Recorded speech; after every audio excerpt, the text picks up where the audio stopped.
there might be some historical connection to the English-speaking Caribbean. So it just shows how connected we are in Caribbean and Latin America.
Su micrófono apagado cuando no estén participando y mantener su cámara encendida todo el tiempo. Muy bien, me retiro entonces. Buena sesión. Muchas gracias.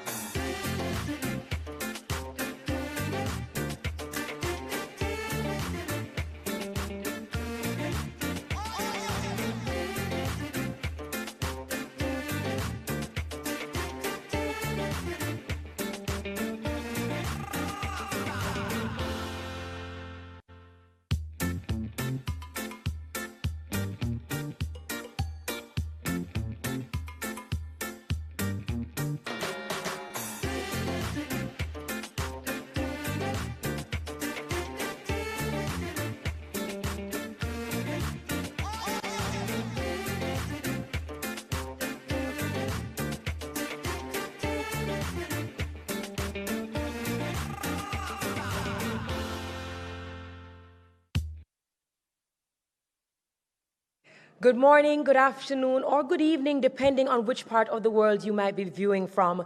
Welcome back to the 7th Regional Platform for Disaster Risk Reduction in the Americas and the Caribbean, or RP21. The apt theme is Building Resilient Economies in the Americas and the Caribbean. Earlier this morning, we saw the opening ceremony. It took place earlier. And now we make room for our sessions and our robust discussions. Now, kindly allow me to acknowledge the government of Jamaica, specifically the Ministry of Local Government and Rural Development, the Caribbean Disaster Emergency Management Agency, or CDEMA, and the United Nations Office for Disaster Risk Reduction, UNDRR. We also acknowledge and recognize that there are multi-stakeholders, other sectors, organizations, and agencies that are a part of this very important ecosystem. Now, I am Dr. Terry Carrell-Reed, and I have the pleasure of serving you in the capacity of host over the next couple of days. We're coming to you live from the Jamaica Conference Center, but we are fully aware that this is a global community. Therefore, whether you are watching via the Hopin platform or perhaps you are watching via YouTube, Twitter, or perhaps Facebook on our broadcasting partners page, please let us know where you are viewing from, your country, your nationality, your flag, your time zone. We would like to know. Now, inclusion is a must for us here. Therefore, a los hispanohablantes, bienvenidos. Es un placer tenerle a ustedes con nosotros. Y yo estoy segura que este evento será muy informativo. We're very happy to also let you know that we have Spanish translators that are here at your service. Now, for our French speakers, I am certainly not fluent. Je parle français un petit peu. Bon, bienvenue, c'est un plaisir. And thankfully, we also have French translators for you as well. Now, our hearing impaired as well as deaf communities cannot be left behind, and therefore, we're so happy and we acknowledge our international sign language interpreters. Now, please go ahead and use the hashtags RP21, hashtag Sendai Americas, hashtag ResilientJA, hashtag Resilient Caribbean, just to get your other parts of your network involved. We're extremely happy to have you, and we cannot wait to hear the kinds of conversations we are going to have. So now our carefully curated sessions begin. From the topic to the organizers, to the moderators and the speakers, we have had a great time putting these persons together. So we start with the very first high-level session, and the topic and the title is Americas and Caribbean, the Resilience Building Challenge for the Next Decades. The organizers are the United Nations Office for Disaster Risk Reduction, UNDRR, the Caribbean Disaster Emergency Management Agency, CDEMA, Economic Commission for Latin America and the Caribbean, ECLAC, Pan American Health Organization, PAHO, and the Coordination Center for the Prevention of Natural Disasters in Central America. It is my pleasure to welcome the moderator, Elizabeth Riley, Executive Secretary of the Caribbean Disaster Emergency Management Agency, CDEMA. She will go ahead and introduce the speakers. Do enjoy.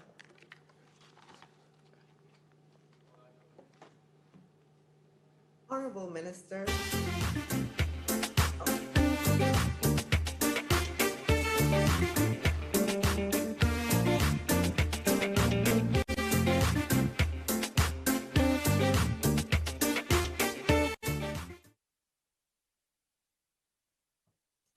Honorable Ministers, delegates, ladies and gentlemen, it is my distinct pleasure to welcome you to the high-level session 1 of the 7th Regional Platform for Disaster Risk Reduction in the Americas and the Caribbean, RP21, as we examine the topic, the Resilience Building Challenge for the Next Decades.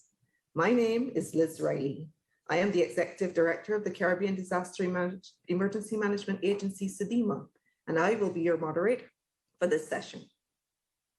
The COVID-19 pandemic, a global disaster of epic proportions, has transformed our world, affecting millions of people.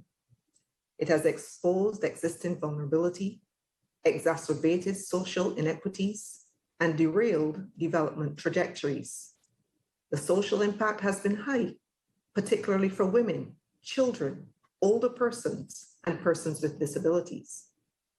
COVID-19 has certainly made our resilience journey more complex. Superimposed against the backdrop of climate change and the associated increases in damage and losses, as well as the plethora of other hazards affecting us here in the Americas and the Caribbean. Certainly, the experiences in Caribbean SIDS over 2020 to 2021 in St. Vincent and the Grenadines, Haiti, Guyana, and Suriname have demonstrated this complexity. It has also reiterated the systemic nature of risk and impacted the pace of attainment of the Sendai framework targets, and by extension, the comprehensive disaster management strategy targets in our Caribbean space. Today's session, taking place just 1 year before the intergovernmental midterm review of the Sendai framework, which is scheduled for 2023, presents a unique and timely opportunity to reflect on and take stock of the most salient challenges from the perspective of different stakeholders in the region for accelerating the implementation of the Sendai framework for resilience building, including in specific country contexts. So what are we aiming to achieve from today's session? Well, there are 3 things. We want to identify difficulties or constraints faced by various countries and stakeholders based on past experience to prioritize actions to improve resilience. We want to provide key elements for consideration on how to improve disaster risk governance and risk management systems. And third, we want to highlight how international solidarity and cooperation can help solve these issues locally and nationally, and recommit to accelerating progress towards disaster risk reduction and the Sustainable Development Goals. So today's session will commence with 5-minute opening statements by each of our esteemed panelists. Subsequently, specific questions will be directed to each of our panelists, and they will be given the opportunity to respond.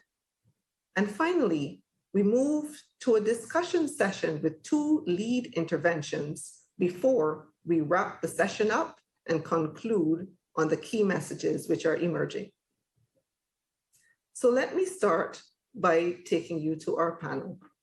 We have the benefit of contributions from a very distinguished 5-member panel, hailing from Costa Rica, from Brazil, from UN Women, the US Geological Survey, as well as UN ECLAC.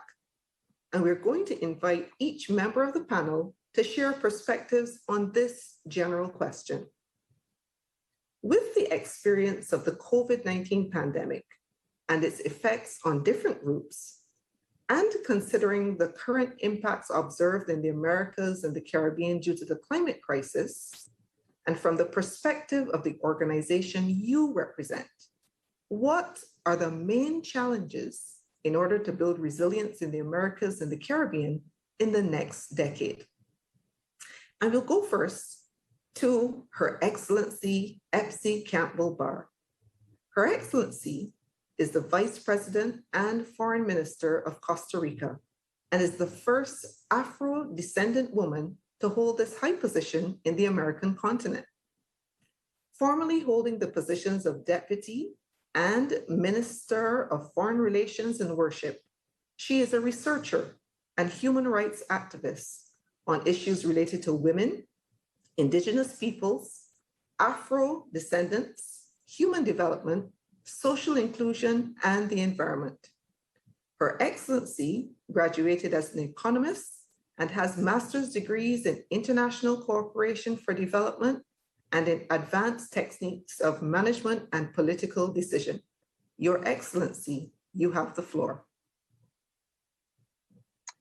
Muy buenos días o buenas tardes, depende de dónde se encuentren. Quisiera saludar a todos las participantes y panelistas que comparten conmigo este espacio y felicitar a la Oficina de las Naciones Unidas para la reducción del riesgo de desastres por la organización de este importante evento, así como a las agencias que auspiciaron tan importante actividad. Quiero felicitar además a la Coordinación del Caribe por tener la posibilidad de hacer un intercambio regional sobre estas experiencias. El primer desafío que tenemos que colocar en la mesa a nivel de políticas públicas es la forma en que existen efectos diferenciados del cambio climático en los diferentes grupos poblacionales. Particularmente quisiera resaltar el impacto del cambio climático en las mujeres, las comunidades rurales, las comunidades afrodescendientes e indígenas y aquellas comunidades más pobres que habitan los países insulares y caribeños, así como las zonas de más alta vulnerabilidad a los desastres naturales. Y es importante hacer esta diferenciación para que pongamos la mirada en el financiamiento del cambio climático, en la resiliencia y la adaptación y mitigación de estas comunidades. O sea, el primer gran desafío es colocar... First big challenge is to set the financing in the resilience, adaptation, and mitigation in the most vulnerable communities. The recent hurricanes in the Central America and the Caribbean have proven that.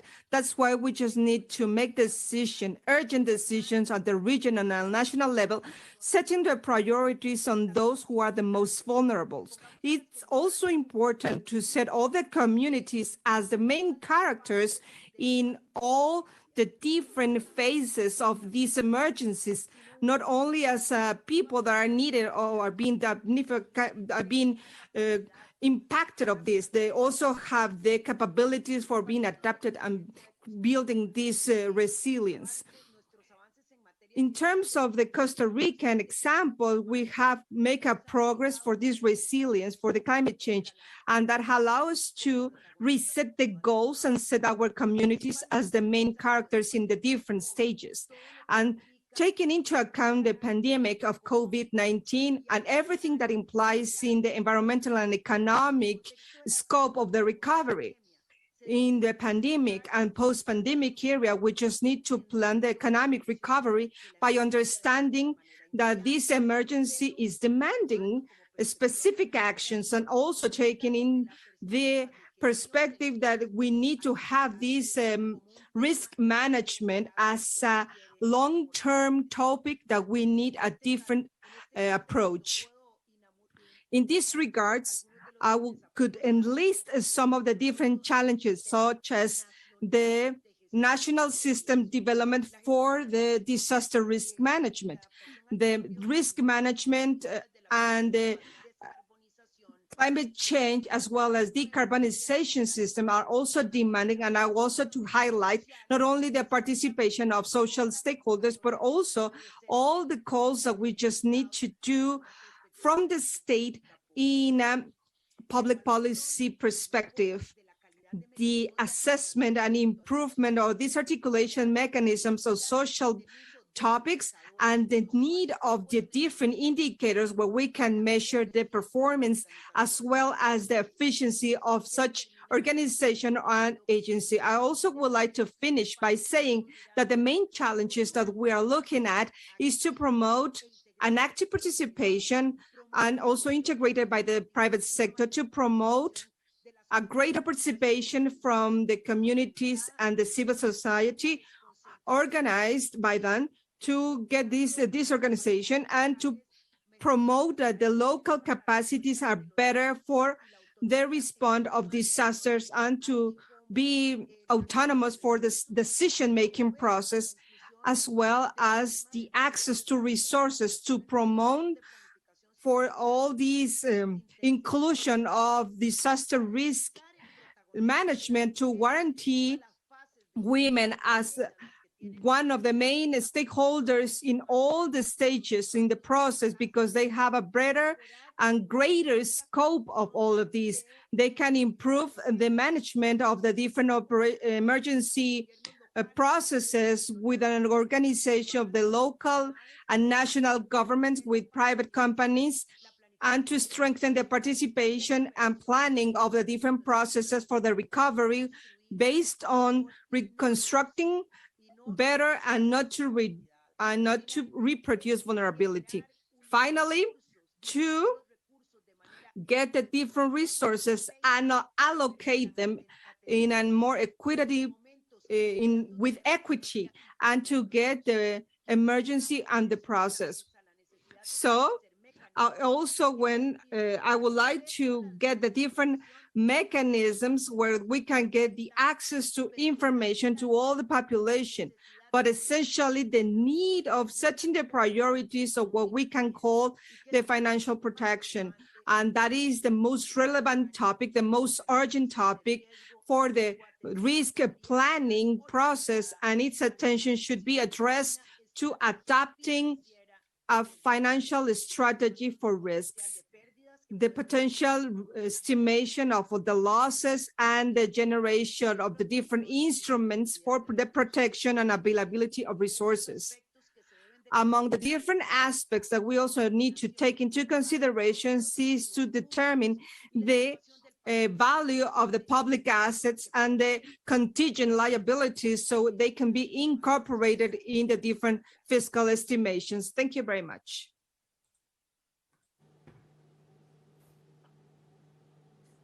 Thank you very much, Your Excellency. And I think this sets the panel discussion on a very exciting start. You have covered a range of topics in your 5-minute intervention, from the global challenge of climate change, the role of communities, the specific issues around recovery, and particularly recovery from the pandemic. So let us move then from that macro perspective given by Her Excellency and zero in on a more local context. And it's my pleasure to welcome our next panelist, Senor Dario Jorge Giolo Sadi, who was elected mayor of Campinas, Brazil in 2021. He is a physician who specializes in neurology, and his public career began in the 1990s. He was elected city councilor for 5 consecutive terms and is the author of relevant bills focused on the area of health and the environment. His tenure as president of the Metropolitan Chamber and Parliament of Campinas in 2005 to 2006 brought greater integration between the municipalities and more investments by the state and federal governments for the region, mainly in the areas of safety, environment, and health. Senora Sadi, you have the floor. Good morning or good afternoon.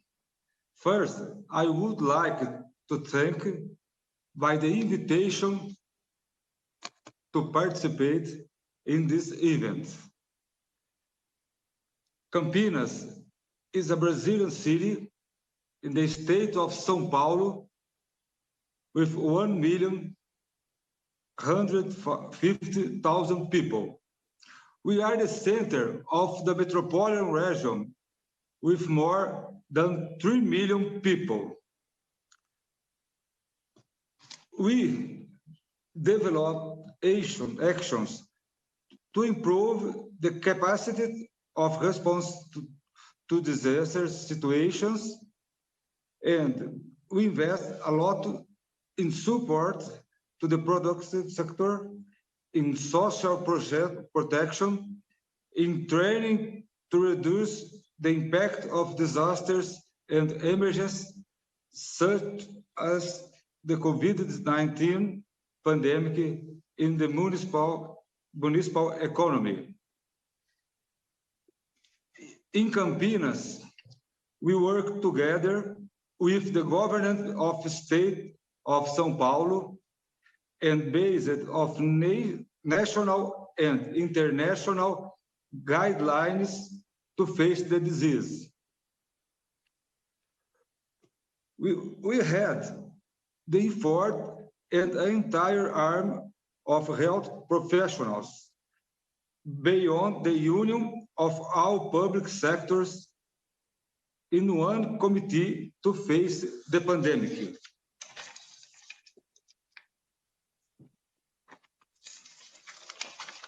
The committee gave the coordinates for action many times hard for our health system to remain resilient even in the middle of the most critical periods of pandemic.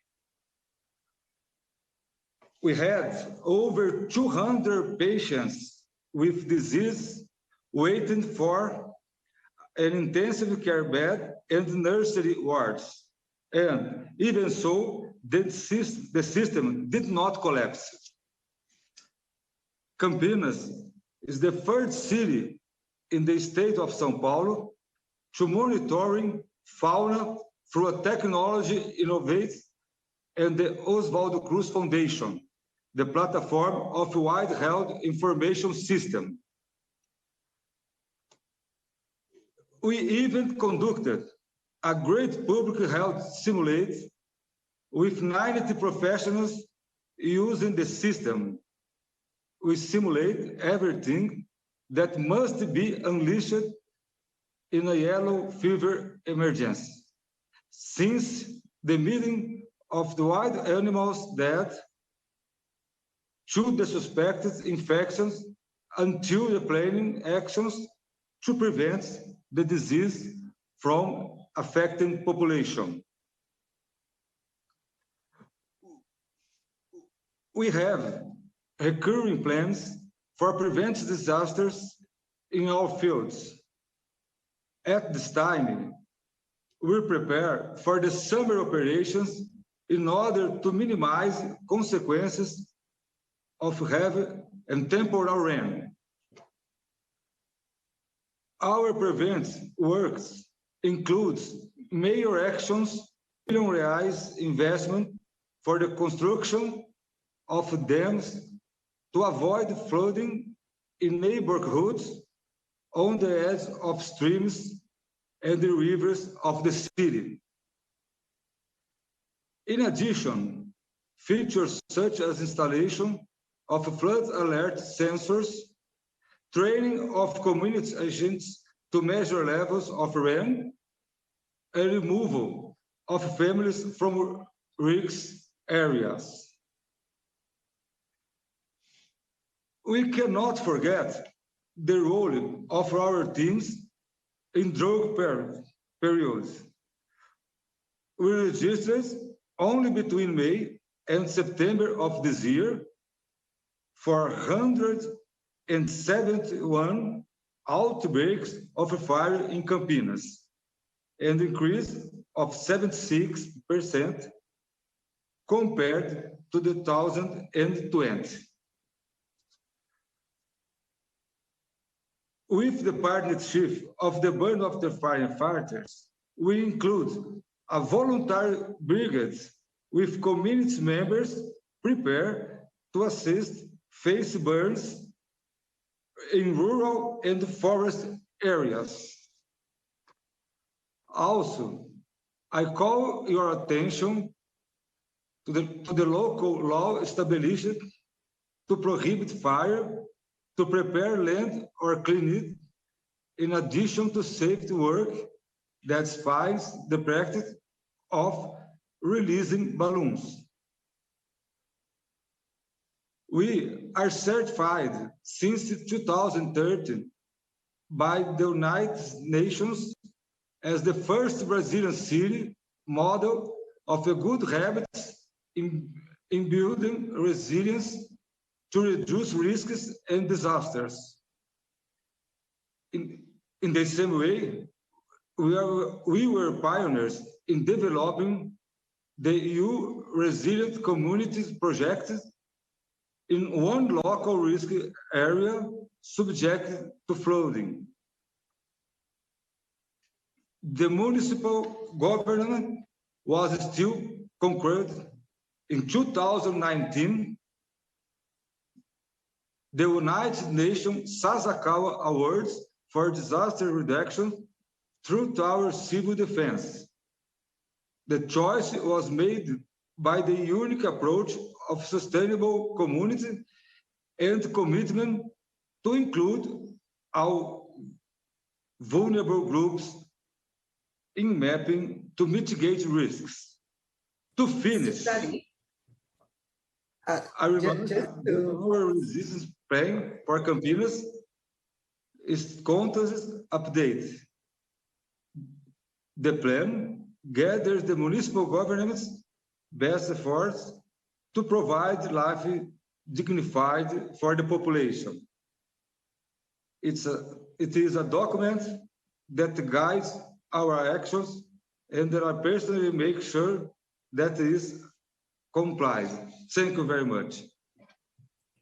Thank you very much, Mr. Sadi. And of course, we do have an opportunity to hear a lot more about the initiatives in your municipality when we come back to the intervention a little bit later. But I want to thank you very much for sharing on your perspectives on the role of governance that came through very clearly in the resilience building efforts going forward, and also use of technology, including for support of early warning systems. So thank you very much for that contribution, and we look forward to hearing from you again shortly. So earlier in my opening remarks, and also in the contribution from Her Excellency a bit earlier, we talked about the differential impact of the pandemic on different groups. And certainly women was one of those groups that was identified.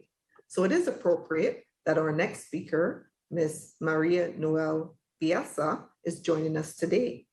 She is the Regional Director of UN Women for Latin America and the Caribbean. She is an architect by profession, with postgraduate studies in urban planning from the National Autonomous University of Mexico and the University of Chile. And she has over 40 years of professional experience.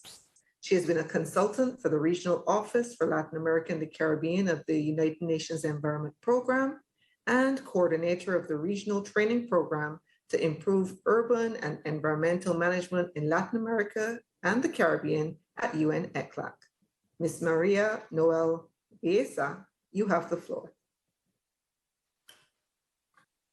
Thank you very much. Can you hear me? We are hearing you well. Please continue. Okay, thank you so much. I'm afraid the CV that you mentioned is not mine because I'm not from Mexico. I'm from Uruguay, and I have 30 years in the UN system, but not in human development. But it doesn't matter. What I am right now is working as Regional Director of UN Women for the Americas and the Caribbean. Good morning, good afternoon to everybody. Thank you so much for the invitation that the Regional Director, Raul Salazar, did to me. And for you, Madame Liz, really, thank you very much for moderating. Es un placer compartir este panel con la señora And vicepresidenta. a pleasure to also share with the Vice President of Costa Rica, Epsi Campbell Barr. I do not know if Madam Alicia Barcelona is going to join us later on, but it is such a great honor for me to be able to share with you, and also with the mayor of Campinas, who just addressed a couple of words to all of us, and also the CARICOM authorities. So I would like to tell you that from UN Women, just taking part in this high-level session for Latin America and the Caribbean on building resiliency is a key part. Why? Because women are always left behind. For that reason, it is important to address gender issues. I would like to congratulate the government of Jamaica for this great opportunity that they have granted us just by hosting this event in the Caribbean and also in this area of our region that is proner, along with Latin America, to face this type of disasters. For that reason, I am really pleased to be able to address a couple of words to you on the significance of women, the role they play when it comes to just running this transformative gender analysis. It would not be enough just by having a mainstream, as we call it. We have to talk about this transformational impact. The crisis arising from this pandemic, natural or social natural disasters in this region has also led to losses, damages, and the outcome of all of this has placed women in other type of adverse situation, as in the case of Haiti and the earthquake, tropical storms in Central America and all over the Caribbean, and also forest fires as well, wildfires that we have seen, flooding in the south of Latin America as well. So in this framework, I can tell you that our region is quite vulnerable to the impact of climate change. For that reason, I am congratulating actually that we're about to host the COP. Hopefully we can get a positive outcome out of that so that we can just make sure that the world is not going to have other type of, let's say, climate change issues. On the contrary, we are going to work to revert their impact. So we know that natural disasters or social natural disasters are going to amount to $100 million. These are humongous numbers that our governments are not used to taking into account, and now they need to start including them as part of their budgets. We have up to 17 million persons in Latin America who are at risk or of being displaced due to this climate change impact as well. I'm talking about the whole population of a country like Ecuador. I mean, the whole population of Ecuador amounts to this number. So the impact of social natural disasters somehow also undermines, and as well, it also makes this type of inequalities more evident, specifically concerning these subjects. For that reason, we would like to ask you to please take women and girls into account, to engage them when just facing this type of issues and situations, so that no women, no girl is left behind. In this context, it is key to ensure that we can have some sort of response so that we can empower women, girls, and for us to be able to ensure the cross-sectorial management internally and externally as well.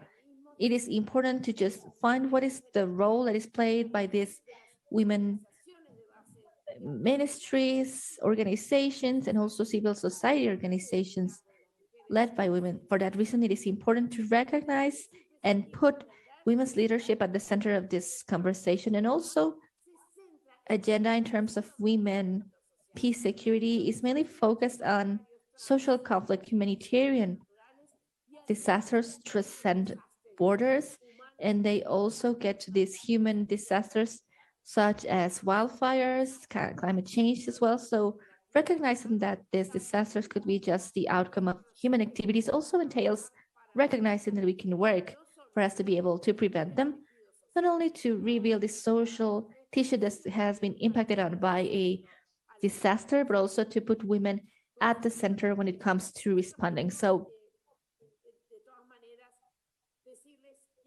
we would like to tell you that when developing quick gender analysis in emergency situations is key, specifically, like I said, to focus and put women at the center of this response. This is the end of my intervention, but I like to be time aware, so thank you so much for your attention.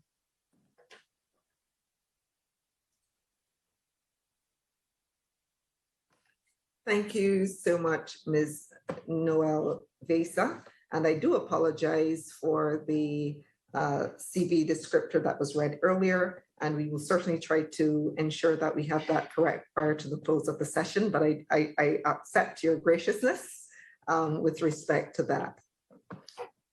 And of course, the contribution that you made in outlining the role of women as we look towards the resilience challenge over the next 10 years is a very significant one for the Americas and the Caribbean. And you've outlined many aspects of the dynamics related to that, including the important role of women and their leadership in that conversation. So thank you very much. So now we turn our attention to a slightly more technical lens on the topic of the resilience challenge over the next 10 decades. And I have the pleasure of introducing Dr. Dave Applegate. And Dr. Applegate is the Associate Director for the Natural Hazards Center in Colorado.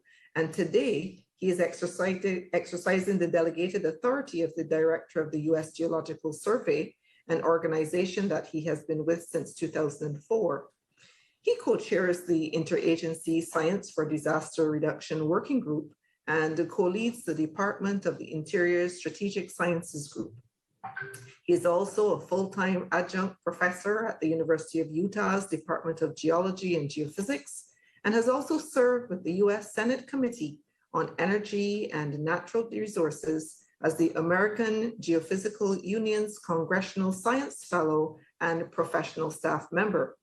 Dr. Applegate has a BSc in Geology from Yale University and a PhD in Geology from the Massachusetts Institute of Technology. Dr. Applegate, it's my pleasure to welcome you to the floor. Thank you so much for the opportunity to participate in this important dialogue.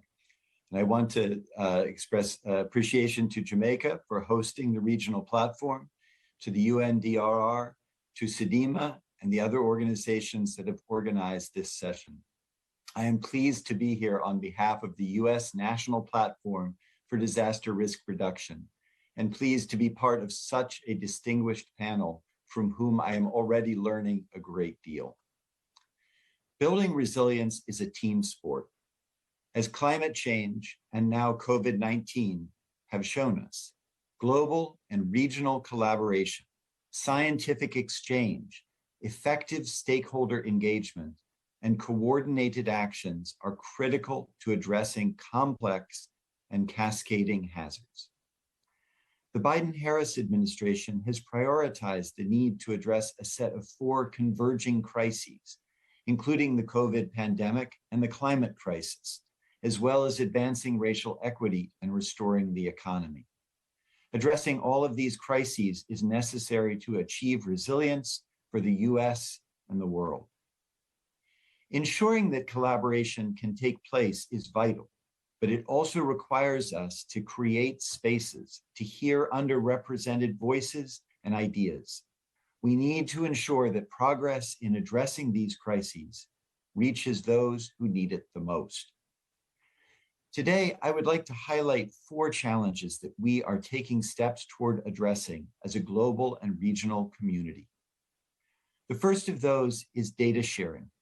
Open and free data exchange across national borders helps bolster scientific advances and gets critical data to those who need it during a crisis. An example of progress is the International Charter for Space and Major Disasters, which greatly expands the array of Earth observation resources available to those responding to disasters. As we look ahead, the Unified Data Policy, just approved by the UN World Meteorological Organization, provides an essential policy framework to improve critical environmental predictions based on a full range of Earth system observations. The second challenge is building partnerships and collaborations between and among nations, which is essential to making progress on disaster risk reduction. Creating effective forums and platforms for international exchanges and collaboration can be quite challenging, and the pandemic has only made that more so. However, these collaborations pay huge dividends when implemented well, offering new insights, discoveries, and partnerships that can make each nation involved more resilient and better prepared for the next disaster. The U.S. Caribbean Resilience Partnership is a great example of collaboration with national meteorological and hydrological services and national disaster management agencies to advance early warning and preparedness capacity for hurricane-related hazards. Responding to concurrent and cascading hazards is the third challenge. Over the past year and a half, we have grappled with response to catastrophic events such as hurricanes, wildfires, and earthquakes, all amid a global pandemic. Emergency response and science agencies have had to quickly rethink evacuation, sheltering, and response using evolving epidemiological understanding and while under intense pressure. Cascading and compounding hazards are also an important and growing challenge. As the frequency and intensity of hazards associated with climate change continue to increase, the consequences of these concurrent and cascading hazards will only increase. As we move forward as a region, we must rapidly learn from these events and apply best practices to prioritize resources, tailor public messaging, and response activities, and collaborate to ensure that we are better prepared in the future. The fourth challenge is incorporating underrepresented communities and voices into resilience building efforts. Over the past year, the COVID-19 pandemic further emphasized what we already knew to be true.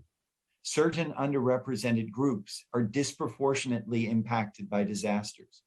This trend is one that we have seen in every disaster.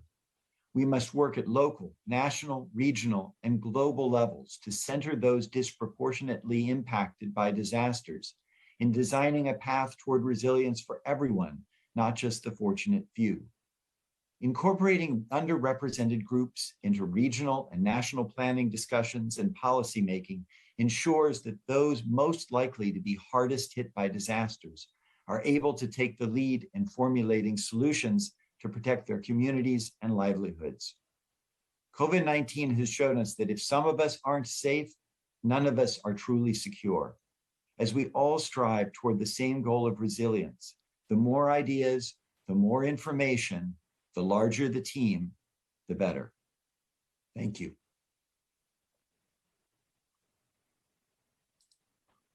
Thank you very much, Dave, for that contribution. And I think you very squarely placed the political posture of the government of the United States and this current administration on the table. Thanks for doing that.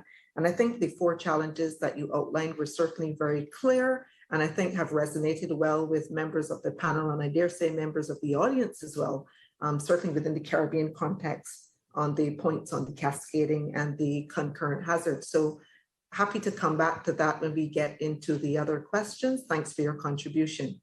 So one of the points that Dave mentioned was the point of open and free data exchange. And our next contributor has worked in this area for many years. Mr. Rolando Ocampo is the director of the Statistics Division of UN ECLAC, and he has held this post since August of 2019. He is an actuary and holds master's degrees in statistics and economics of education and labor from universities in Madrid.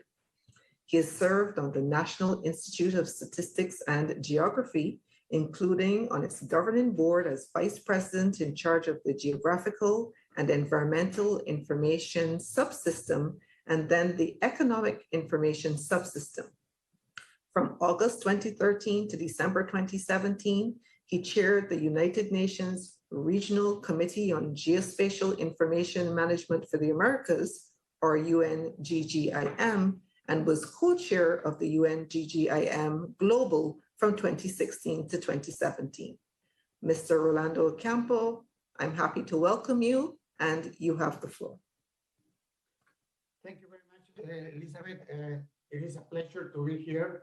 Muchas gracias. Quisiera agradecer a nuestros colegas de UNDRR. Thank you so much. I would like to thank our colleagues from UNDRR, the government of Jamaica, SEDIMA, for having us here, taking part here. And I would like to apologize on behalf of Alicia Barcena, who was going to present, but she had a tight agenda.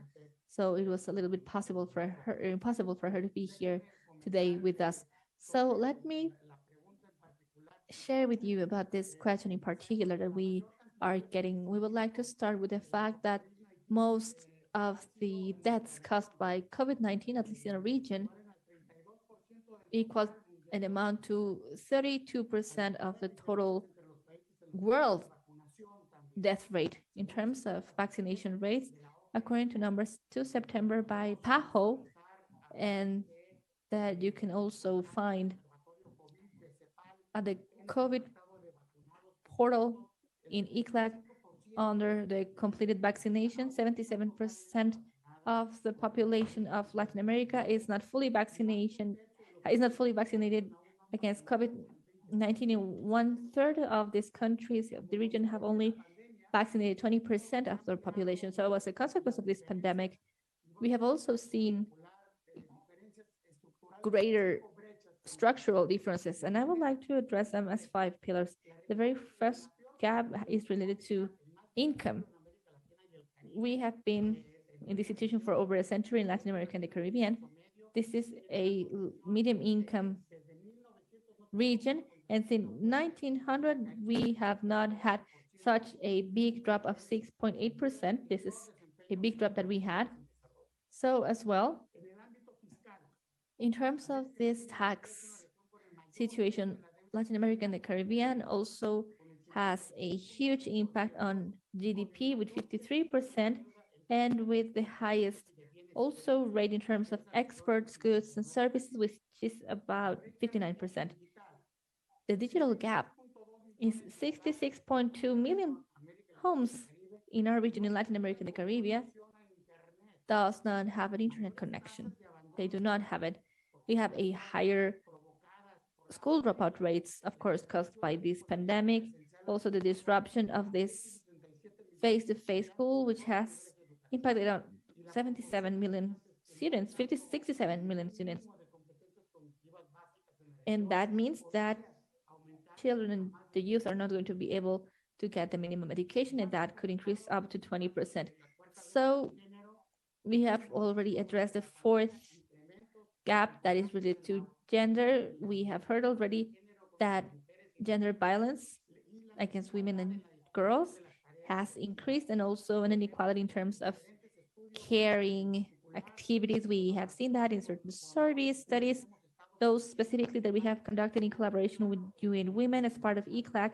And also, it is very clear that we have found the underlying causes, and also 38 million people, 8 million more than in 2019.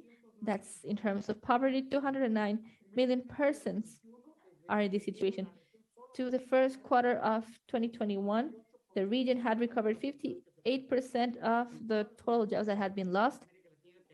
So in Latin America and the Caribbean, also we saw an increase in terms of insecurity. Food insecurity increased. 40.4% of the population was in this situation by 2020. So we're not just talking about the disaster caused by the pandemic. We are also facing the outcome of other natural disasters and its consequences in several countries of the region that were also impacted on in 2020, 2021. Eta, Yote, Guatemala, El Salvador, and also in St. Vincent and the Grenadines also in 2021. Floodings, like we have already mentioned, in Guyana in June 2021, and the Haiti earthquake just a couple of months ago in August.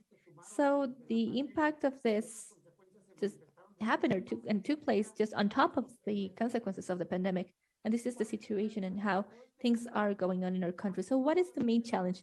This whole context related to this environmental, economic, and social vulnerabilities. This is a middle income region that has greater and greater gaps.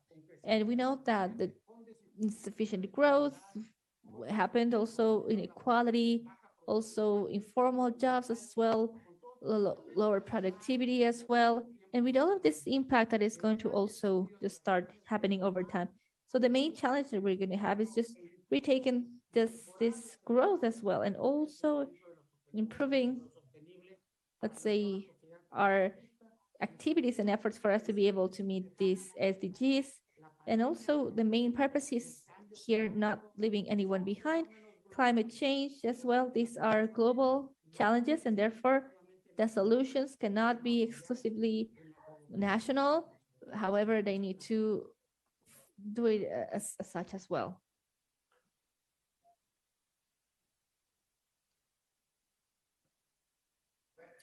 Thank you so much, Mr. Rolando Campo, and really for telling the pandemic story from the lens of statistics and what we have seen as the change in socioeconomic profiles in Latin America and the Caribbean, and for identifying some of those key challenges with respect to how these changes are going to impact on our resilience journey as we go forward in the next decade. So thank you to all panelists for your insightful responses to the opening general question. And now we turn our attention to some more specific areas. And I'll start again with Her Excellency, Elsie Campo Barr, Vice President of Costa Rica.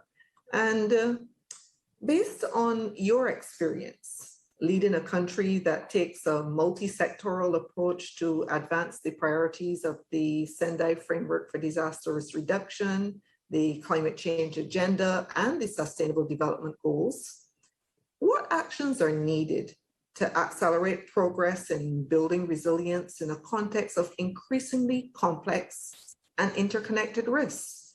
And how can these actions be inclusive and accessible to all, ensuring that those most vulnerable and disproportionately affected by disasters are not left behind?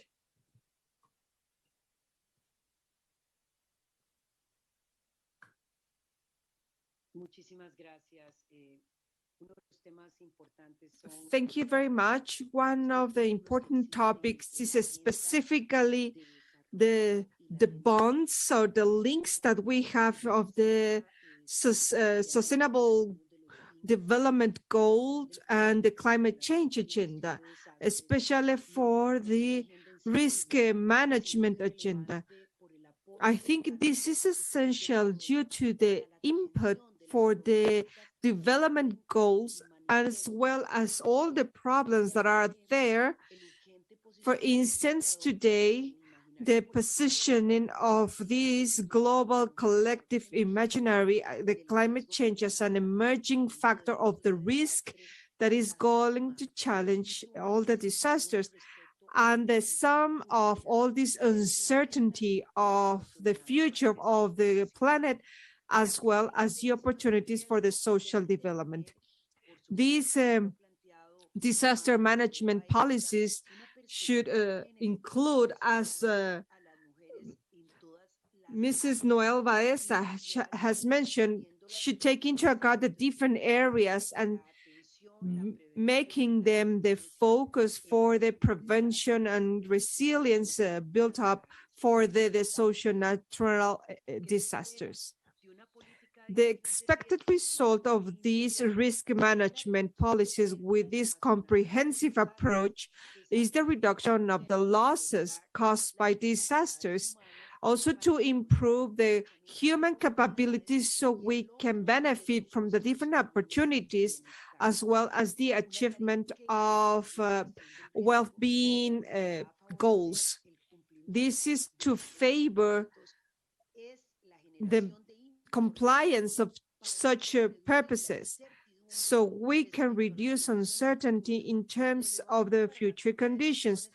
This is extremely relevant for the decision-making process, for the public investment, for the development of infrastructure, for the production, also to provide for the planning and for measuring, for preventing measures that will reduce all these risks. This existent factor control for mitigating the impact and the preparedness of all these emergencies. Generation of information that is appropriate for that purpose. Another topic in different declarations or statements for the climate change proposal in a more specific risk management where they are operating, also that they converge in similar projects with a similar highlight. These risk management and climate change have common or factors that demand that they need to be together to use the resources properly, especially for those that are given by the system. In the particular case of Costa Rica, both topics should be approached at the same way in the public policies as a prevention concept in the planning tools and mechanisms at the different areas in the sectors and the territory. In terms of the social inclusion, it's important to provide this robustness of the social programs for the benefit of the population, especially the poor population with these different needs. That is the case with people with disabilities, the elderly, migrants, and women that have been identified in these processes. The pandemic, as well as other disaster events, express that there is a need to make this use of resources more efficient with the intervention of integrating different programs and common goals. The approach should not only provide the attention just by being in the logic of all the people from the victims of these disasters. It also should be in emergency situation and in the perspective and risk management. This intervention social program should also reduce the vulnerability of people. Also by resettling all these communities that are in danger and promoting the system, the alert system and organization to evacuate the areas when it is needed, especially in the cases where we can have a disaster.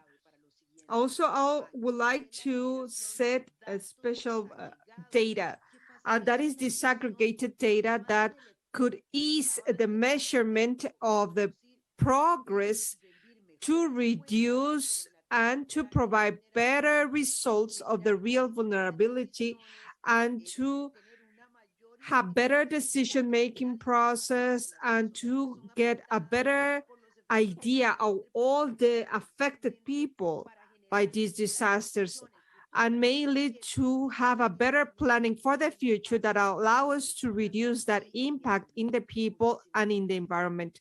Thank you very much.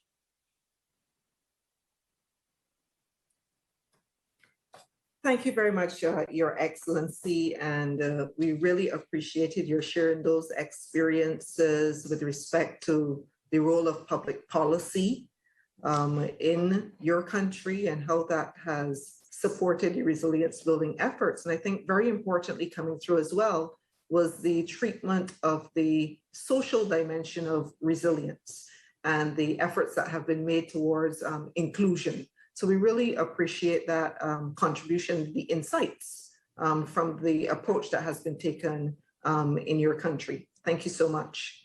So I want to direct the next question to our representative from UN-ECLAC, Mr. Ocampo.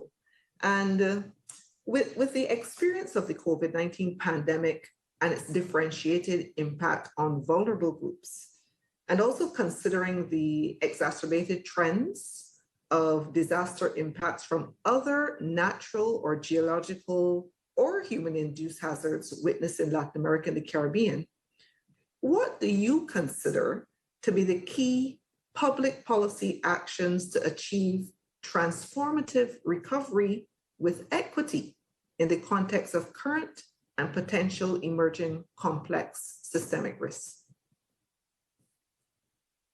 Thank you, Elizabeth. Let me move to Spanish. Desde CEPAL, nosotros consideramos que from the CLAC, we consider in order to face this challenge, the challenge that you are mentioning, the challenge of public policies in order to have a transformative recovery, we propose to have alternative criteria that is innovative in order to ensure the flows for development. We have to get this international cooperation, including medium-sized income countries, which are most of the Latin America and Caribbean countries, and to use this development for transition. For us, is quite important. It is also important to identify that all the different actions and per capita income is not enough to assess the progress of the countries and their sustainability. We cannot just have this per capita and the development of a country. We just need to renew all these models based on a criteria or classification that is beyond per capita, so we can have a better impact or better result of the results of the countries. What we have done as here in this region with these medium-sized income countries, we have these guides in order to assess the development and to define new cooperation ways and strategic partnerships that we have mentioned in these sessions, these private and public partnerships and how they participate in these new efforts to create the new resilience. And one of the exercises that we are trying to work on is to have this transition development. This is an analytical framework where we have all these traps of medium-sized income that would allow us to redirect the cooperation among the different sectors. Not only the private, we also include the financial and international organizations. We need to have a very close dialogue with the European Union and with the OECD in order to start boosting this development framework. We're going to use these analytic frameworks so we can provide this financing result for the rest of the region.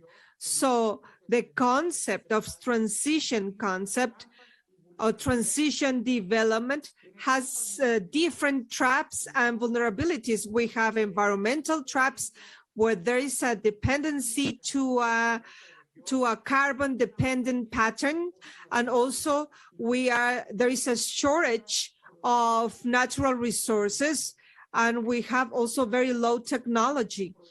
Also, there is a productivity trap where our exports are very low sophisticated, and there is a very low integration to the value chain. The micro, small, and medium-sized companies, they have also a very small productivity. So we also have an institutional trap because we have public services that are fragmented and not enough So we can have we have a fiscal exemption or evasion that is quite high and very low level of public resources. And generally, as I was saying in my first participation, we have with these debt rates that are very high. Of course, social vulnerability, that there are some that have a very stronger impact. There we have these volatile savings and the informality, employment is higher. So we have a different structure. All these trends, as I mentioned, are global, and they are including the different elements such as climate change, the disasters caused by natural phenomena, and the demographic changes, digital transformation. And if we do not address as a group all these environmental traps, the institution, natural and vulnerability traps, then it will be very difficult. We can see that we need to move to the development model, and this is the ECLAC proposal. Thank you.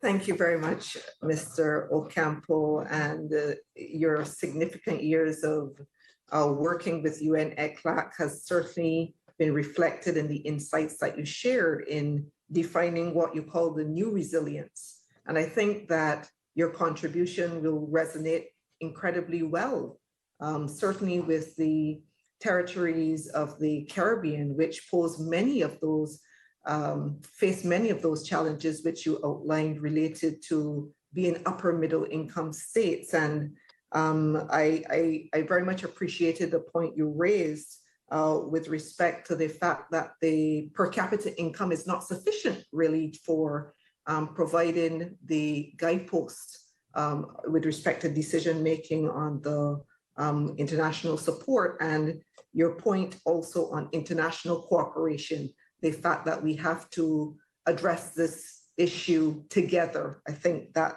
has resonated incredibly well. Thank you very much. So I want to pose my next question to Ms. Maria Noel Vesa, and Ms. Vesa assumed functions as the Regional Director for the Americas and the Caribbean in July 2019. And she previously worked as the Director of the Program Division at UN Women Headquarters in New York. Ms. Vesa joined UN Women from a very diverse experience within the UN system, having worked both at UN Ops as well as UNDP. And she's a national of Uruguay, and she holds a doctorate in law and social science from the University of the Republic of Uruguay and a master's degree in international public policy from Johns Hopkins University in Washington, DC. So my question to you, considering that the social and economic crisis provoked by the COVID-19 pandemic and other disasters that occurred simultaneously to the pandemic have aggravated pre-existing gender equality gaps, impacting girls and women in a differentiated fashion, what concrete recommendations would you give in order to reduce these gaps in the context of climate change, environment, and disaster risk reduction policies and programs? Thank you, Liz. Thank you very much. I'm going to switch to Spanish, if you don't mind. Para nosotros es fundamental abordar. For us, it's essential to approach these gender gaps by getting these public policies in terms of climate change, the reduction of disasters, and many others. We consider that we just need to speak up about gender transformation, not only gender responsive or gender sensitive. We just need to talk about transformative effects. We think that the prompt assessment of all these disasters for men, women, and children are quite important. And it's also important to address that answer as well as the recovery efforts to the medium to long term, considering all the effects in men and women. It is also important to have this quick analysis for emergencies, the COVID emergency and the natural disaster emergencies. We have seen that, we have organized that, and that allows to all governments to have a clear idea of what's going on with women. We have made the same thing with the Iota and some other hurricanes, as well as the Haiti earthquake. Well, it is quite obvious that if we don't get women to the center of all of it, it will be very difficult to have the to be autonomous, especially when they have the recovery effects. Our office in the Caribbean, we have seen this gender inequality and the cost of the lack of actions. We have seen that it's very important that we just need to talk about the cost of not getting any action and the cost of not getting the women at the center of it. We just need to provide all these coordination spaces that they can address all these gender inequalities, and also to get all the different tools and mechanisms for this gender approach and human approach.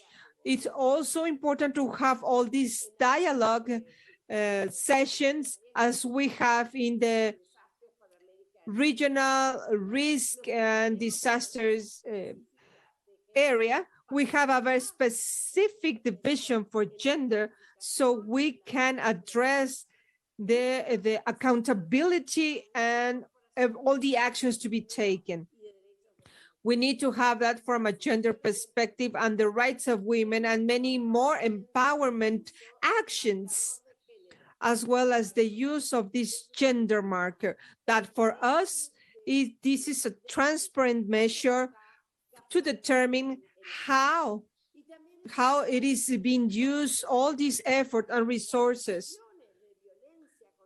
We have all these violence actions towards women should also be more in terms of the pandemic. We have the gender violence while we have the pandemic because it has exacerbated. It is also important to keep strengthening the capabilities of national stakeholders that are also included in the prevention and risk management. This is essential that we always need to consider the gender perspective. We also need to identify within all the risk, what are the ones that care the most for women. The gender division, it's important. So when we have all the grants or subventions could be directed to women because we always have the same result. Women are not considered, therefore they don't get all these grants. Especially we just need to have the tourism or agriculture sectors where women are still working and they get all the disasters. It is also important to have the management in all the shelters areas where we can share that information.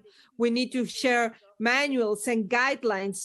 And we just need to bear in mind that all these violence are taking place in these shelters. And lastly, it is also essential for all of us to consider these intersections of women because we are diverse, we are Afro-descendant, we are from indigenous communities, we are with the different sexual orientations and different ages. That's why it's always important to take all these elements when we have all these inputs. Thank you very much.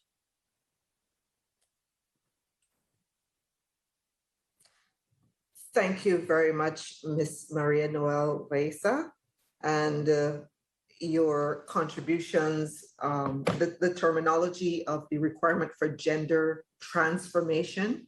I think is a very strong message coming out of this opening panel. And thank you very much for breaking that down in terms of what you see the gender transformation to look like and those key actions that need to be taken.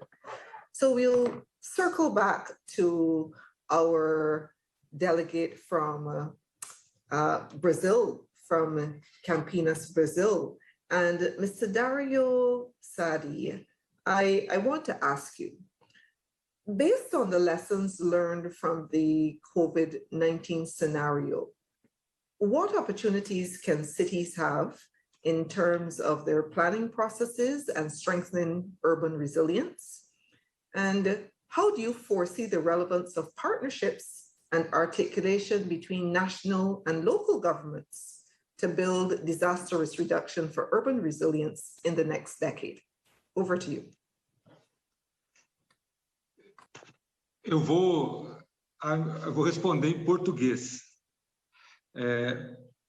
Campinas tem feito trabalho. English, in Portuguese, rather. Campinas promoted an integration work with the state and federal governments to articulate actions to diminish the risk of natural disasters and also to structure its civil defense and the other bodies that act to face or to reduce risk and also natural, the disaster of natural disasters.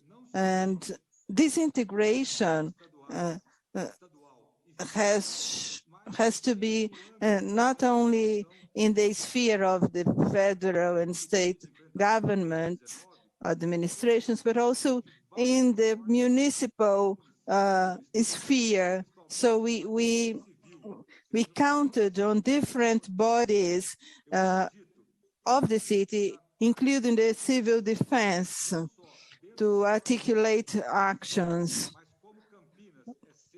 As Campinas is the center of a metropolitan region with more than 3 million inhabitants, so this was also a regional effort. We worked with different mayors from different cities with more than 80,000 inhabitants. So we had a national effort so that cities could face not only the pandemic, but also discuss urban planning to guarantee sustainability, the preservation of the environment, and mainly social inclusion. So if our focus is not on sustainable development, future generations will pay a very high price. Campinas has this view of working together with different instances or with different areas or administrations, but also working from the national and regional point of view. So development must respect the environment and diminishing the risks of man-made or natural catastrophes, and so that when this happens, we need to have a public structure to respond to major natural disasters. I mentioned the Mayor National Front, and I act as a vice president of this effort, and I believe that the joint effort is the way forward. And so this is a municipality that organizes the land occupation to diminish risks and also preservation of the environment and to preserve our country for future generations. Thank you.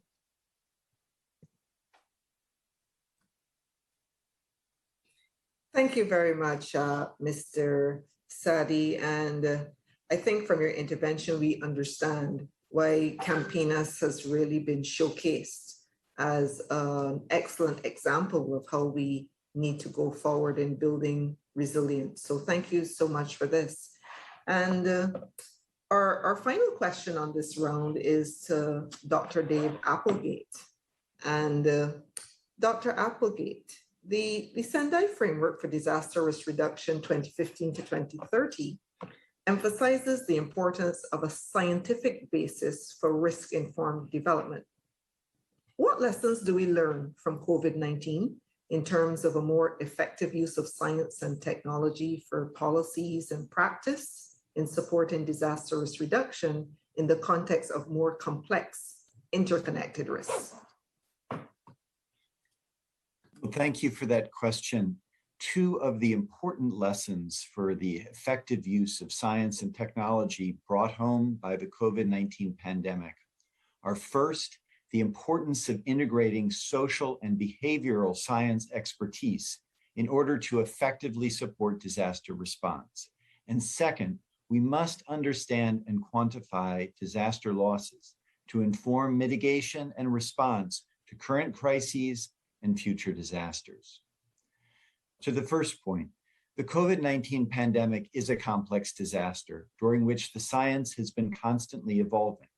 When the experts in the biomedical sciences work hand in hand with the experts in the social and behavioral sciences, we can more effectively reduce risk at multiple levels and achieve the best outcomes. Incredible advances in epidemiology, biology, vaccinology, and other areas have come out of the pandemic. This disaster has also showed that the social and behavioral sciences are equally critical. Communicating and messaging protective actions, best practices, and scientific advancements must keep pace with evolving scientific discovery. Messages delivered at the outset of such disasters must be crafted strategically in order to help all stakeholders prepare for shifting guidance and collectively receive up-to-date information. One challenging aspect of this pandemic has been understanding when and how to communicate to diverse audiences about protective actions. And the same is true for every hazard. And the social sciences are the key to understanding how to ensure that community members take full advantage of the best hazard-related science to protect their lives, livelihoods, and property. To my second lesson on the importance of tracking losses, as COVID-19 rapidly spread across the world, medical researchers understood the urgent need to track the losses it left in its wake. This real-time analysis of disaster impacts allowed decision makers to make crucial choices about reopening schools, public health messaging, provision of care, and prioritization for vaccination. In short, COVID-19 vividly emphasized the importance of quantifying disaster losses and having a data-driven approach to managing crises. As we strive towards creating a more resilient future for our region, measuring the magnitude of disaster losses will play a critical role, whether data are being analyzed in real time or there are decades between disaster events. This information helps us understand what is at stake in the face of many different hazards and allows us to understand what mitigation actions have been effective. The Sendai indicators give us a roadmap to improving disaster loss reporting, allowing nations to learn from other nations as we all work towards a similar goal. Thank you. Thank you so much, Dr. Applegate. And that contribution really connects with certainly our colleagues here in the Caribbean, particularly about the points you've raised about the social and the behavioral side of the events. And this has played out not only in the pandemic, but also with respect to a diverse set of other hazards that we face in the region. And thanks so much for putting that on the table. And certainly the evidence base for decision making is one of the messages that we send as well through our comprehensive disaster management strategy. So thanks so much. I want to thank really all of the panelists for the very comprehensive and insightful responses to those questions that were posed. And now we have the opportunity to hear from two other contributors, Ms. Miriam Urusa, who is the Secretary of Integral Risk Management and Civil Protection of Mexico City. Ms. Urusa is an architect with 40 years professional experience, and she is, of course, also a consultant for UNEP and UN-ECLAC's Latin America and the Caribbean offices and coordinated projects in Mexico, El Salvador, Haiti, Guatemala, and Colombia. She's also an active member of the Scientific Advisory Committee of the National Civil Protection System on Social Sciences in Mexico, and she has completed postgraduate studies in research and teaching of urbanism and at the University of Chile. She obtained a postgraduate diploma in political and social sciences in Germany as well, and it's our pleasure to welcome her to the meeting and to invite her to make her contribution. Over to you.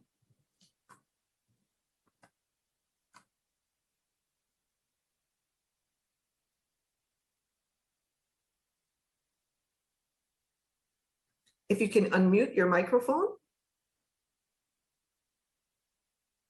Please unmute your microphone.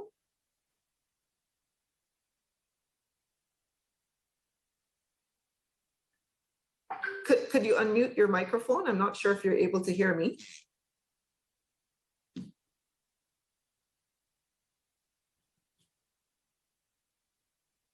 Ms. Urusa, kindly unmute your microphone. We're not able to hear you. We can't hear you.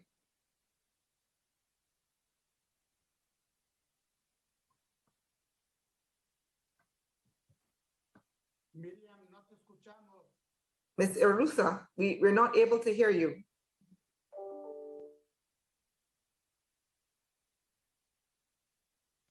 Could you unmute your mic? Eu escuto também.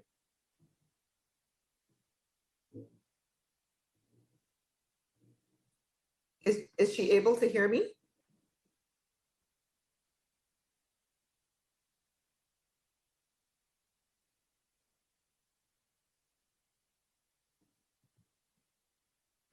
Okay, so perhaps we can go to Ambassador Slater as we work through the technical side of this.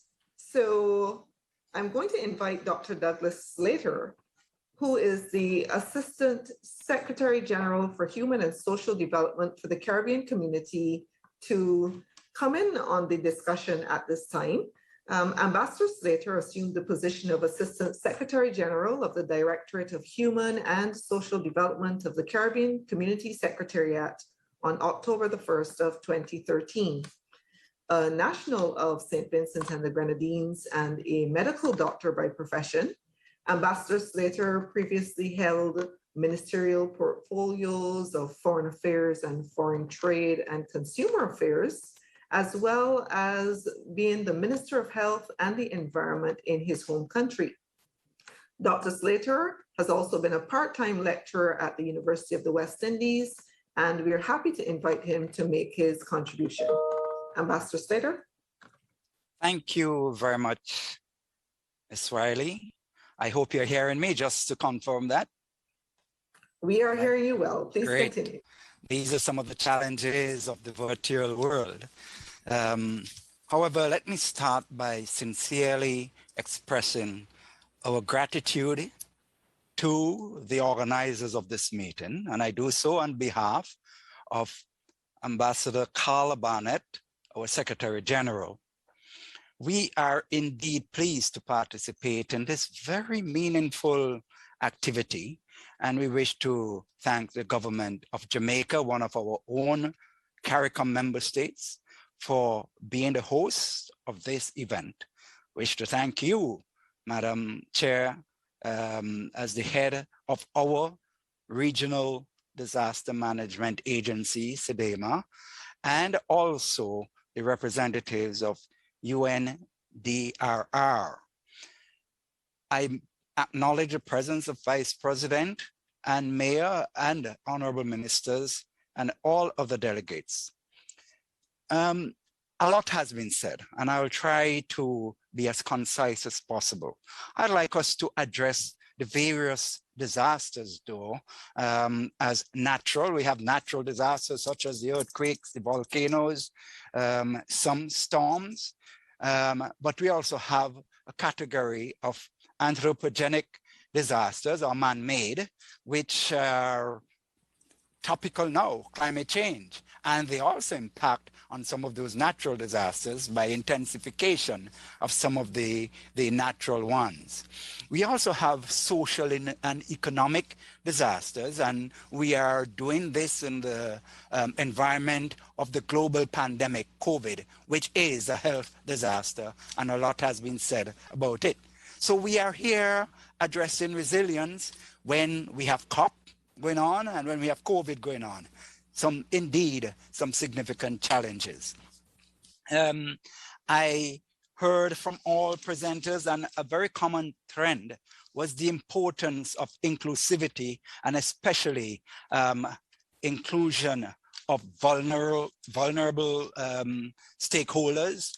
A lot has been said about the inclusion of girls and women. And yes, I think that is very important, because the leadership of girls and women is very important in addressing these challenges. We are proud to say that we are in the region have demonstrated our confidence in that by having our own, the chair of this event is the head of our disaster management agency. And we are proud to be able to demonstrate that way. Also, we have many national emergency management agencies among our member states headed by women. And just to be a little humoristic, we know that for the doctors involved here, and most know that women are naturally more resilient than us males. The life expectancy of women are, by general, a good 3-4 years or more than us men. So they have demonstrated naturally their ability to put into practice resilience, and so they earn our trust. I would like to focus on a few issues. I think in order to address all of these resilience issues, we need to recognize what are needed, what is needed, what are the issues that need to be focused on. Resources, human and financial resources. Human resources in terms of I just addressed some of it, inclusion of our women. We need to address social inclusion and to target the most vulnerable. Financial, we need to have policies geared at addressing the issues of solidarity that is needed. So I know it is accepted that in order to address these, you need financial resources. But we have heard in these discussions of the inequitable situation of the global finance and availability of resources among especially Latin America and the Caribbean. Most of us are middle-income countries, developing states, and we know that there are challenges there. We know that some of us as middle-income countries have been quote-unquote graduated away from access to concessionary financing. And I want to place on record our gratitude to the ECLAC or CEPAL for their support in us making a strong case for our vulnerabilities being more of an item to utilize as a metric in determination of our access to resources rather than our GDP.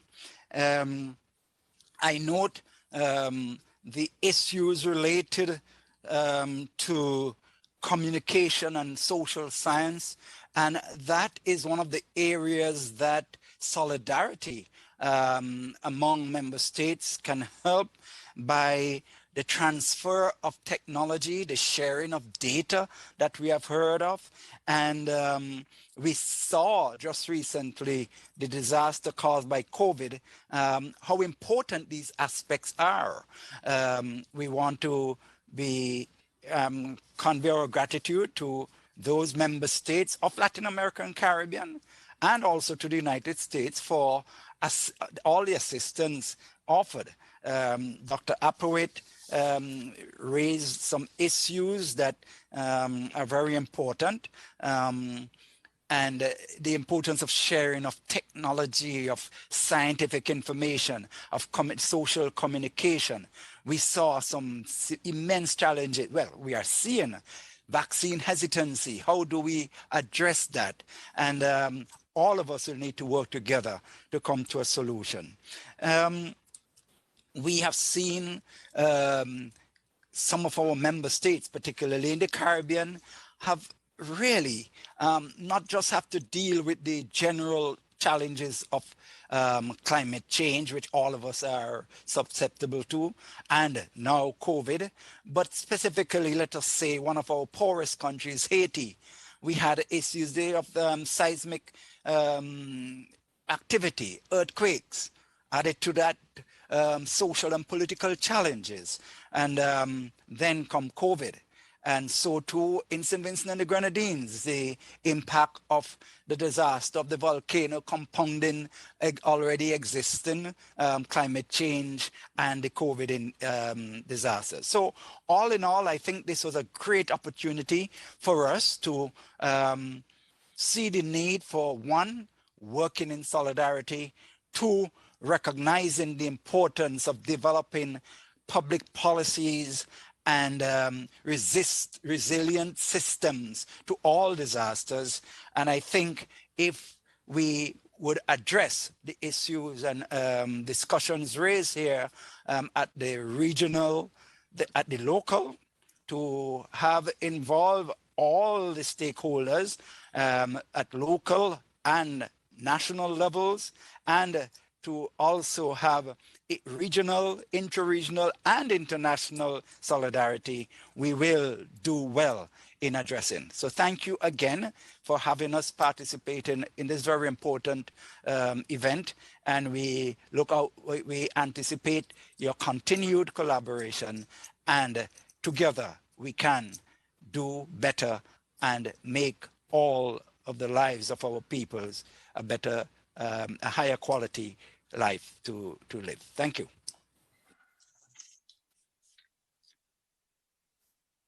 Thank you very much, Ambassador Slater. And that perspective from the CARICOM Secretariat is sincerely valued, and the critical role that the CARICOM Secretariat has played, certainly in this region, in promoting and supporting the political directorate in that posture of regional solidarity has been very significant in directing the quality of the region's response, certainly to COVID-19. And we do know that resilience is also one of the priority areas under the strategic direction of CARICOM as well. So thank you very much for your observations and contributions. We will try now to return to Ms. Miriam Urusa, and I hope now we have overcome the technical difficulty. And I invite you to make your contribution. Over to you. Muchísimas gracias, Liz, y perdón a todos por esta. Thank you very much, Liz, and my apologies for these technical issues. Good morning, everybody, and my warm greetings from Mexico City. There's no doubt that there is a sum of contributions that have enriched our lives, and to identify all the elements, to identify all the different topics that we share. I'm really thankful for your considerations to include our intervention as a local government, as Mexico City. We have started this regional platform that is unique because we all have been in the situation of how to protect the people, how to protect ourselves, and at the same time, with a lot of uncertainty, we have faced the challenge of providing solutions with all the different commitments so we can make a progress in the Sendai framework. While we just need to see what is going on within our communities and our regions, the interdependency in our systems should be a greater catalyzer for all the collaboration so we can exchange solutions, capabilities, skills, and resources in a more efficient way. Today, there are several proposals, not only for international cooperation or financing, but also the roles of the different sectors, scientific cooperation, the creation of public policies for risk, and all of these should be turned into a regional action plan. Today, sharing all these successful experiences after post-COVID recovery as part of the strategy in these local policies is playing an important role for reducing the disaster risk by strengthening resilience at the social level in the different territories, especially in this Latin American context.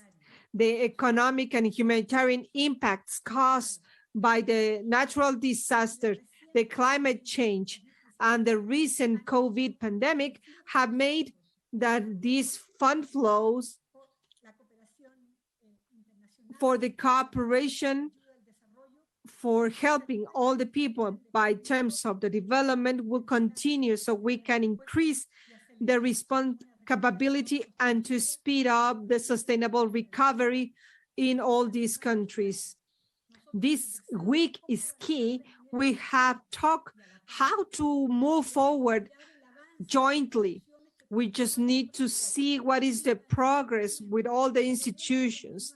And also we just need to continue to provide the different responses and proposals, and also to make the call so these measures could be taken into all societies. We also need to acknowledge that our biggest challenge is coordination, to have these dialogues and consensus among the different sectors in order to invest in the measures implementation for the protection of people and ecosystem services that could not affect furthermore or even lost. With the different interventions, with Elsie, Rolando, Dario, Maria, and many others, we know that we are making a progress and we are going to turn from a reactive perspective to turn into a building up this resilience. And we are going to listen to others' experiences so to prevent, to repeat the same mistakes. There is a long way to run, but we cannot wait any longer for the well-being of everybody. So that's why I'm calling everybody so we can be adding all these perspectives at the different sectors. We just need to promote these solidarity networks, not only for emergencies. We also need to see how much we can resist and consider what are the big range of opportunities, people, goods, and services that we need to protect. This could only be possible if we are open to innovations, if we have solid commitments that recognizes our weaknesses and set the need of a better coordination in order to improve our social protection services, such as today with COVID-19. I hope that in the future, in the near future, we can get together and celebrate all the success, all our achievements. I am allied with all of you for the local efforts and the reconstruction of resilience. We can keep supporting all the base work, and especially for those of prevention, could be the strength of the region. Thank you very much. Thank you very much, Ms. Arusa, for your contribution. And we're really happy you were able to come in to share those experiences. So colleagues, unfortunately, we are very much out of time. I'm really happy we were able to squeeze in the contributions from all persons. We won't be able to do the final statements as we had originally planned to, but I just want to say maybe just 2 or 3 things in terms of sort of key messages that came out from you. One is that in discussing resilience, we're discussing a complex issue, and there is a need for us to work together. And I think that came out very clearly from the presentations. We also talked about the need for new models in terms of approaching resilience. The social dynamics were there, the evidence base and the role of the scientists was there, and importantly, the economic considerations were very much brought to the table with some interesting suggestions from UN-ECLAC on how we could go forward in that regard. And the third point I want to speak to is resourcing resilience. And I think this was an important point that was raised, especially within the context of the climate change and the fact that from a policy perspective, we need to be inclusive, we need to capture social dimensions within public policy conversations, as well as inclusion of gender transformation. So thank you to all members of the panel. Let me just acknowledge you as I close. Her Excellency Epsi Campbell-Barr, Vice President and Foreign Minister of Costa Rica. We have Mr. Dario Jorge Giolo Sadi, the Mayor of Campinas, Brazil. Thank you so much. Ms. Maria Noel Veza, Regional Director of UN Women for Latin America and the Caribbean. Dr. Dave Applegate, the Associate Director of Natural Hazards here on behalf of the US Geological Survey. And of course, Mr. Rolando Ocampo, Director of the Statistics Division of UN-ECLAC. Colleagues, it's been great moderating the session. Thank you so much for your invaluable contributions. We want to thank also our colleagues from the CARICOM Secretariat, Ambassador Douglas Slater, and also Ms. Miriam Irusa for giving their contributions as well.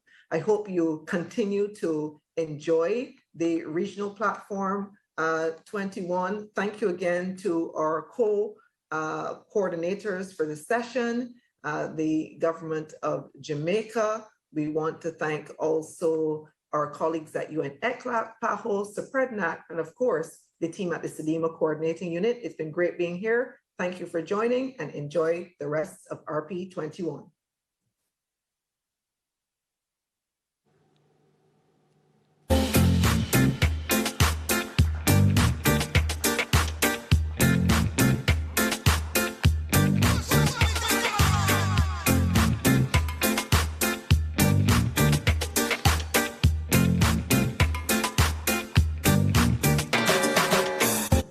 Another round of applause, ladies and gentlemen. I thought Elizabeth Riley, Executive Secretary of the Caribbean Disaster Emergency Management Agency, did a fantastic job as moderator, and we certainly take the opportunity to thank our speakers, our panelists, for giving up their time and, of course, their effort and their information. Certainly, some points that resonated with me is the fact that the vulnerabilities, the challenges and disasters that were discussed in that panel discussion is common to all of us. Really, it does not matter where we live or what country we represent. We're a part of a small region, and as such, we have the same issues and we are affected in the same way. The points that resonated with me also is that climate change is interlinked directly with the existing political, social, and economic factors that already are amongst us. The access to information, data exchange, scientific exchange. Brilliant. And it was very easy to moderate this. No problem. It's okay. Whenever we're dealing with digital, this always happens. They spoke about the importance of access to information, data exchange, as well as scientific exchange.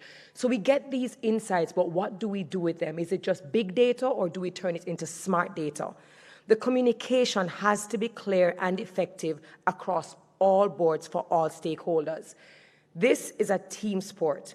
It's a proverb that says, if you want to go fast, go alone. But if you want to go far, you got to take other people with you. So collaboration and partnership, global, regional, as well as locally, is absolutely key.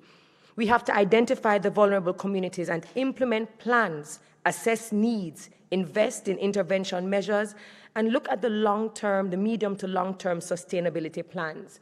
And if we're going to do allocation of resources, we need to consider human as well as financial. When we look at recovery, response, this all requires a rethinking, reimagining, adaptable and agile preparation that is data-driven. And finally, when we look at the recovery and response, it requires diverse leadership, meaning vulnerable persons, underrepresented groups, underrepresented voices need to also be at the table. I also want to thank our panelists for speaking about the importance of achieving the Sustainable Development Goals in order to achieve a better and more sustainable future for all. I really did appreciate all of the knowledge that was exchanged in that panel discussion. So we crave your participation. For those of you who are watching via social media platforms, please go ahead, participate, put your questions in the chat. And for those of you who are using the Hopin platform, don't forget to always click on your session tab, which is located on the left-hand side, and you can participate in polls and different questions and answers that are available at the top. So we will see you back here at 2. Please visit the Swiss Corporation virtual booth with special surprise events that is on the Hopin platform. See you at 2.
here, okay? Okay. This is for Emily. I don't know where Garrett is because he had a problem with no internet. He's right. He has no internet on his computer. Oh no. Okay, so it's 2 links that I'm going to do. And for the persons in the room, please don't mind me. I'm just doing pre-recordings, so don't worry about it.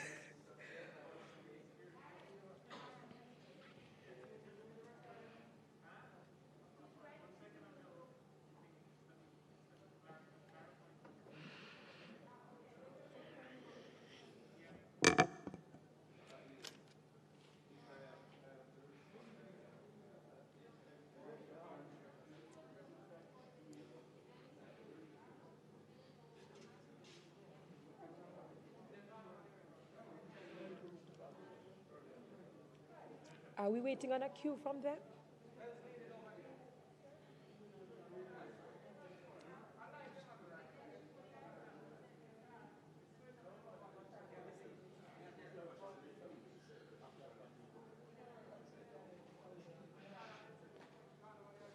I was just waiting on the queue. I was just waiting for the queue to ensure that there's no other further instruction.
If we're aligned, okay, no problem. You're going to call link number 1. It is closing out the 2 sessions. Correct. And a link to the official statement. Is that correct? Correct. So I was told to thank the 2 moderators, Yeah. and then head straight to reminding the audience that they're to go and visit either the RP21 webpage or the Hopping platform for the official statements from member states and governmental. Is the regional sessions and the learning labs. It's the correct. I'm supposed to be welcoming those. Okay. Welcoming them. Am I yeah, because am I rapping? Shouldn't have to. We should be able to wrap it live. Because rap is late, correct. Correct. Correct. So it's 2 links. Okay. Let's go. Right? Okay, so what I'm going to ask you to do, before you start your speech, I'm going to ask you to say recording link piece 1. Okay. Reference, and just say recording link piece 1. Whenever Recording link piece 1. I'm going to do number 2, you say recording link piece 2, and I'll get our guys to chop it and double it. All right, no problem. What time is it in Dublin right now? About 7 or 8 o'clock in the evening. Maybe 9.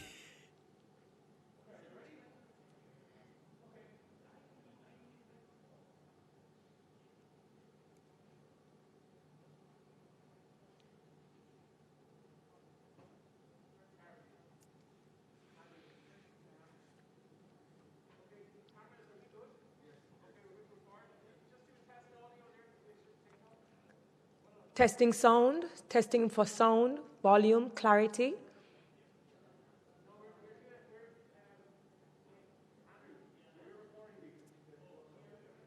Recording link piece 1, testing for sound and clarity.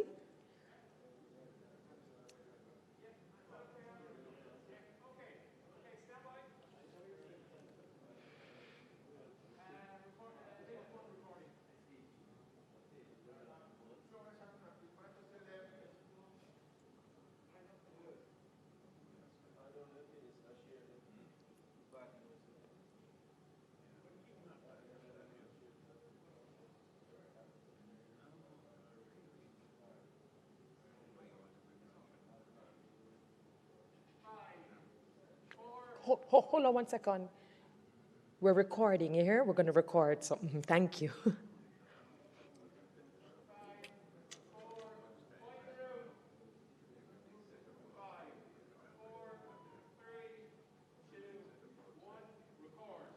Recording link, piece 1. Such insightful conversations. Thank you so very much to our moderators, Montserrat Shilot, Regional Technical Specialist in Climate Adaptation, United Nations Programme for Development, UNDP. And thank you so very much to Dawn Skaggs, Emergency Disaster and Climate Resilience Specialist, World Institute on Disability. So now that we've just wrapped those parallel sessions, this is the opportunity for you to go and view the official statements, and you can do that by visiting the RP21 webpage or on the Hopin website or on the Hopin platform. You can go and visit the official statements from member states, intergovernmental organizations, and other partner groups. You'll also find pre-recorded videos accessible on demand. The conference also has 10 side events through the 4 days, organized by partners on a variety of topics. The first one will start now. So please visit the schedule to find the direct connection to each of them.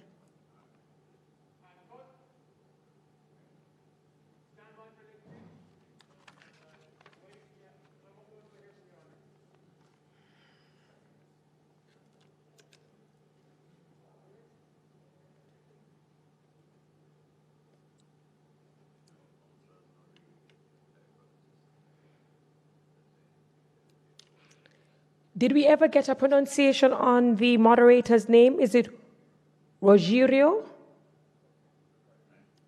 Does Teresa know?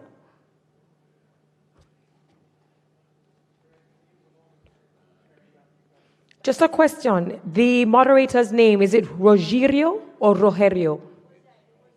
Rogerio. Rogerio.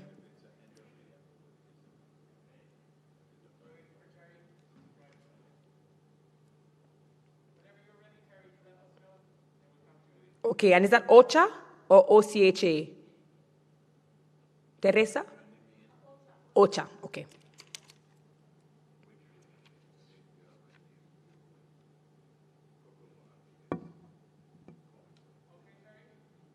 Mm-hmm.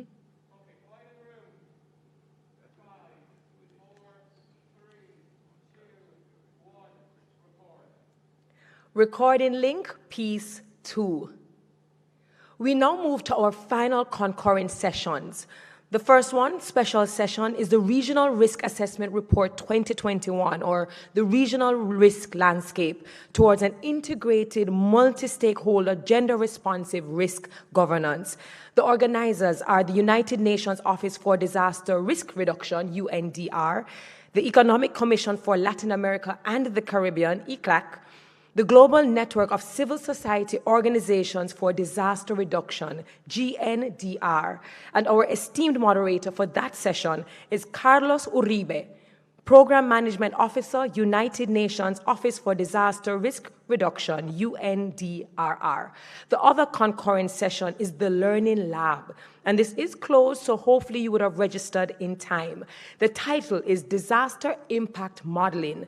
The organizers are the United Nations Office for the Coordination of Humanitarian Affairs, OCHA, the Coordination Center for the Prevention of Disasters in Central America, and the Dominican Republic. We also have an organizer, Caribbean Disaster Emergency Management Agency, CIDIMA, and our esteemed moderator is Rogerio Mobilia, Head of Regional Office for Latin America and the Caribbean, United Nations Office for the Coordination of Humanitarian Affairs, OCHA.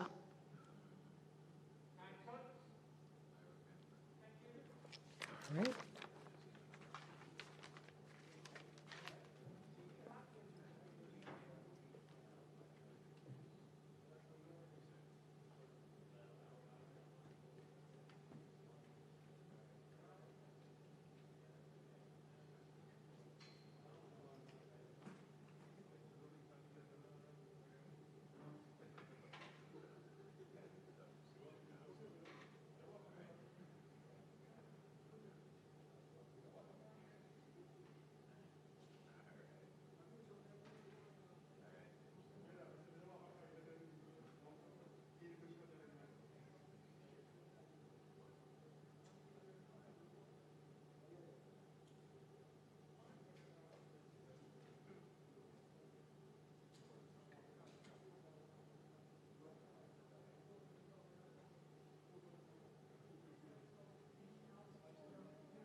yes.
The